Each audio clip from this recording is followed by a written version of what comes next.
for food. Yeah. Also, in my father village, the traditional food is frog. Frog? Frog, yeah. Frog. Only like frog. They make like frog soup, frog, fried frog, or something, yeah, something like that. That's for me is Mamma mia. Yeah. Yes, please.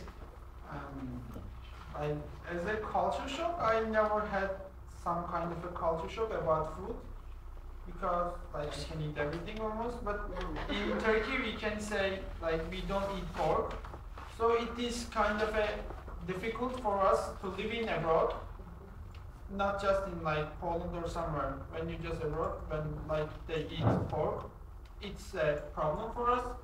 And for you, when you are coming to Turkey, first thing that you cannot find any kind of a pork meat.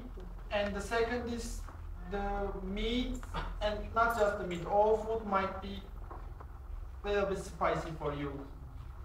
Yeah, we love